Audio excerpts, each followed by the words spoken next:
where it has literally just stopped pouring down. I don't know if you're familiar with the rains in Israel, but it is very common that we have rains that hit hard for a very short period of time, and then they proceed to abate swiftly, just as swiftly as they began. So the rains come and go quite quickly most of the time. Sometimes we have longer rains. Why am I telling you about the weather in Israel? Well, because of Divergence, as is the title of this video. Divergence is everywhere. And you can tell a lot by events like rain and divergence. There are, in fact, some stark commonalities between these things, right? For like what, for example? Well, for example,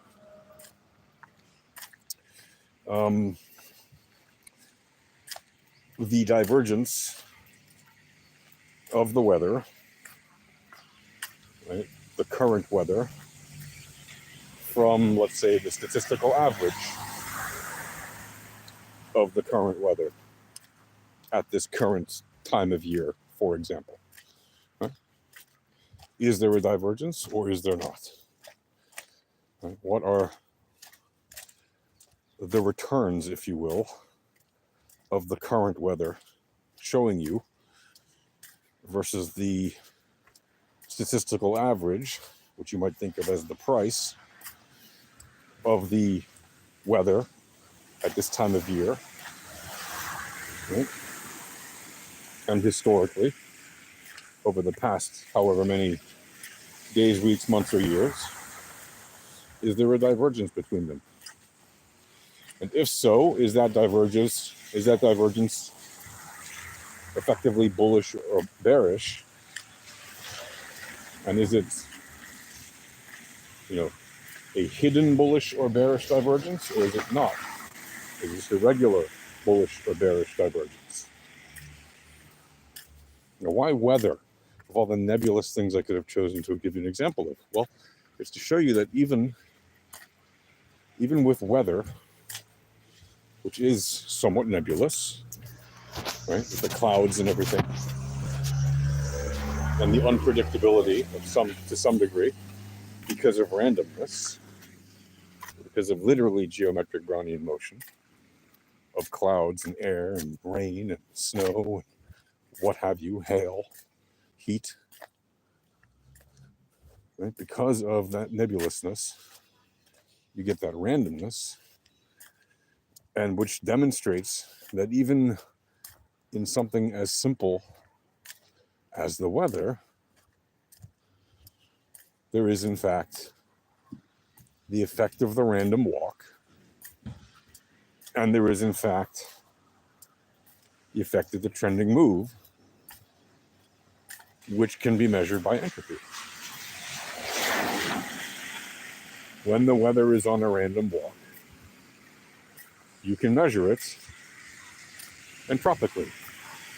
When the weather is in a trending move, you can also measure that entropically.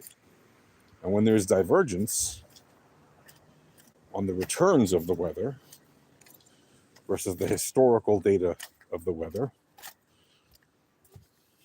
which you could call temperature or precipitation or whatever you want, then you can predict with great accuracy what the probable direction of the random walk or the trending move would lead to. And yes, you can predict the probable direction of a random walk, even though it is ostensibly random, and therefore unpredictable by its very definition.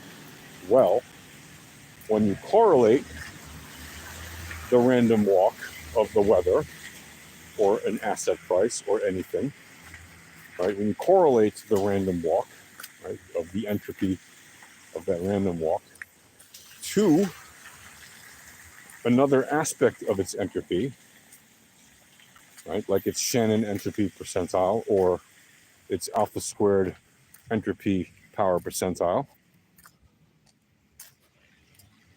well, then you get the tendency of the probable move, right? The entropy price percentile is a great way to correlate your entropy. Shannon entropy percentile, also a great way to correlate your entropy. Why?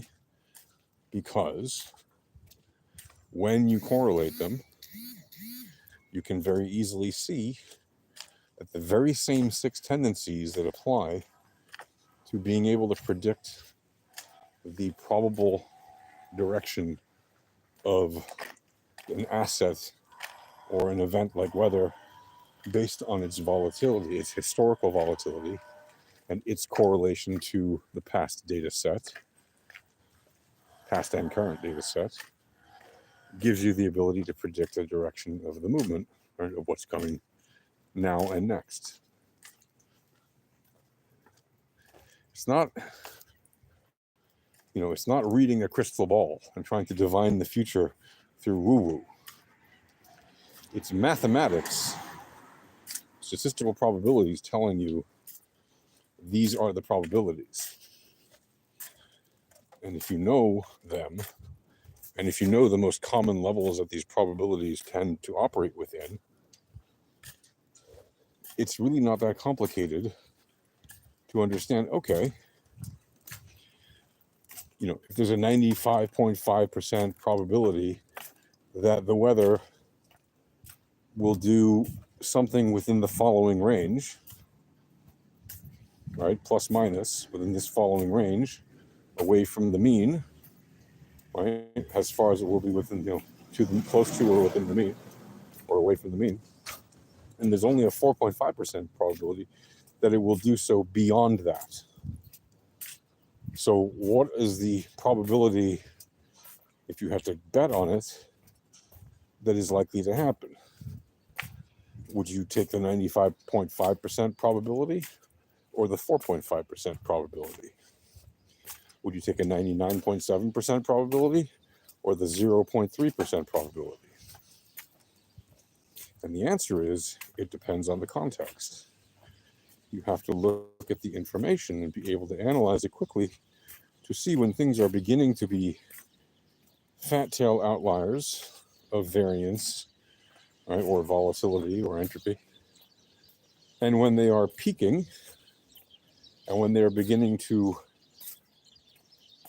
mean revert effectively, when they're having their denouement, if you will. They're beginning to come back down or go back up towards the mean, or go sideways towards the mean, right? So anyway, yeah, divergence. Isn't that fun? Fun talk for a Tuesday. I hope that was helpful to you. You are learning. Well, I'm happy that you're learning. Hello there. You love my video. Well, thank you. You love my video. I'm glad you love my video.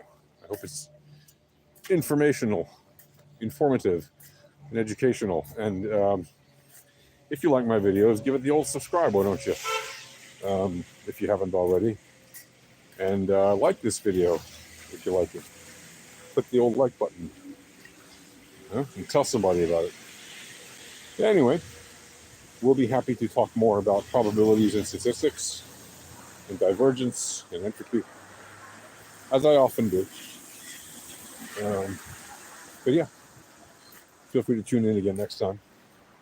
Maybe I'll talk about current affairs next again. Maybe I'll talk about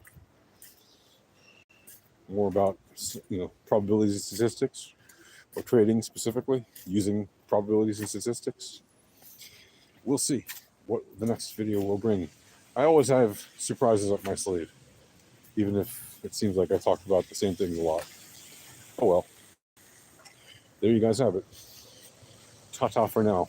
Cheers.